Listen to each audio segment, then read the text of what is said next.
पता नहीं ऐसा क्यों होता है।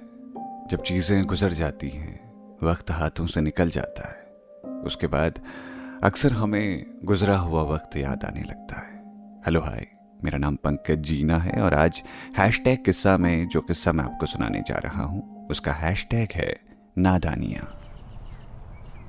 पापा पापा बचाओ यार मुझे। अरे पापा जल्दी आओ यार। नितिन लैपटॉप पर ऑफिस का काम कर रहा था कि अचानक उसने ये आवाज़ सुनी तो वो काम छोड़कर दूसरे कमरे की ओर भागा। उसकी पत्नी त्रिशा पहले ही उस कमरे में पहुंच चुकी थी। वो बार बार कह रही थी, अरे छोड़ो एक दूसरे को, छोड़ो। लेकिन त्रिशा की बातों का कोई असर नहीं हो रहा था। नितिन के दोनों बच्चे लव और कुश एक दूसरे से उलझे हुए थे। लव कुश के कंधे पर बैठा हुआ था और कुश उसके कान पकड़कर जोर जोर से चिल्ला रहा था। नितिन को कमरे में देखते ही दोनों बच्चे लड़ना छोड़कर चुपचाप बैठ गए। नितिन ने पूछा, हुआ क्या, लड़ क्यों रहे हो? लव चिल्लाने लगा, पापा ये नेट नहीं दे रहा था मुझे, अपना तो गेम खेलने में लगा है, मैंने मांगा तो मना कर रहा है। कुश ने पलटवार करते हुए कहा, नहीं पापा, ये मुझसे अच्छे से भी तो मांग सकता था ना। मेरे गेम को खराब करते हुए कहता है हॉटस्पॉट दे दो, गुस्सा नहीं आएगा क्या? तो तू सुन कहां रहा था, कितनी बार बोला तुझे? नितिन के सामने ही वो दोनों अपनी जबानी लड़ाई लड़ने लगे थे। नितिन उनको टोकते हुए बोला, कुश तुम बड़े हो ना, तुमको हैंडल करना आना चाहिए। और मम्मी जब कुछ बोल रही है वो क्यों नहीं सुन रहे हो तुम दोनों? त्रिशा की बात तो बच्चे वैसे भी नहीं सुनते थे, लेकिन नितिन से बहुत डरते थे।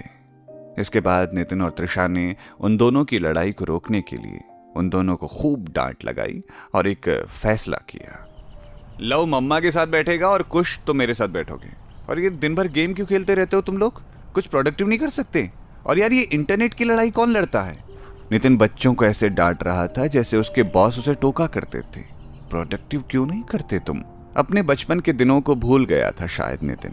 वो और भैया जब लड़ते थे तो पूरा मोहल्ला जान जाता था कि दो भाइयों में लड़ाइयां हो रही हैं। उनकी लड़ाइयों की वजह भी कोई बहुत बड़ी नहीं होती थी। इंटरनेट और लॉकडाउन के ज़माने से पहले वो क्रिकेटर के स्टिकर, अपने जूते, अपने कपड़े और अपनी किताबों तक के लिए लड़ जाते थे। एक दिन जब वो अपने मोहल्ले के मैदान में एक दूसरे से क्रिकेट खेलते हुए उलझ गए थे तो कुछ लोग उनको आपस में उकसाने लगे थे। उस दिन वो भैया से लड़ तो गया था, लेकिन उस दिन घर जाकर बहुत डांट और मार भी पड़ी थी पिताजी की। शायद ये सब कुछ पीढ़ी दर पीढ़ी चलता रहता है। बच्चे बड़े होते रहते हैं, आपस में लड़ते रहते हैं और माँ बाबा परेशान होते रहते हैं। फर्क बस इतना है कि पिछले जमाने में बच्चे घरों से बाहर लड़ा करते थे, आजकल बंद कमरों में। नितिन इन सब ख्यालों में खोया ही था कि लव उसके कमरे में आया और वो नितिन की तरफ मासूमियत से देखते हुए बोला, पापा भैया को भेज दो ना, मुझे खेलना है उसके साथ। अभी थोड़ी देर पहले ये लड़ने पर उतारू थे, लेकिन अभी ये वापस एक दूसरे से दूर नहीं रह पा रहे थे। चेहरे पर मुस्कुराहट ओढ़े हुए नितिन सोच रहा था, काश ये मासूमियत मुझ में भी होती तो मैं मना लेता भैया को। कुछ सालों पहले तक सब कुछ ठीक था नितिन की जिंदगी में, लेकिन शादी के बाद थोड़ा थोड़ा दूरियां आने लगी उसके और भैया के बीच। वैसे तो वो घर परिवार से दूर था, नौकरी करता था इस शहर में, लेकिन दिलों की दूरियों का एहसास कुछ अलग ही होता है। भैया जब भी कॉल करते वो अक्सर व्यस्त रहता था, लेकिन कभी कभी जब वो व्यस्त नहीं होता था तब भी वो फ़ोन नहीं उठाता था उनका। एक हद तक भैया ने उनसे बातचीत जारी रखी थी, लेकिन उसके बाद वो हार गए थे। वैसे भी कोई इंसान कब तक अपनों को बांध कर रख सकता है? जब रिश्ते खुद ही जुड़ना ना चाहें तो डोर बांधना मुश्किल होता है। नितिन के बच्चे आज लड़ रहे हैं, मना रहे हैं, लेकिन कुछ वक्त बाद शायद ऐसा ना करें। क्या वो चाहेगा कि उसके बच्चे आपस में दूरियां बनाकर रखें? शायद नहीं। उसने फोन निकाला और भैया को कॉल लगा दिया। फोन की घंटी बजती रही, कोई जवाब नहीं आया। उसने दोबारा फोन मिलाया, इस बार भी कोई जवाब नहीं आया। नितिन परेशान हो गया। उसने तीसरी बार फोन मिलाया और इस बार भी किसी ने फोन नहीं उठाया। माँ बाबूजी अब थे नहीं। उनके चले जाने के बाद नितिन ने रिश्ता ही तोड़ लिया था अपने भैया से।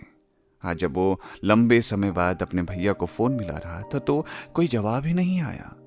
उसके मन में कई तरह के ख्याल आने लगे। मन की गति वैसे भी दुनिया में सबसे तेज होती है।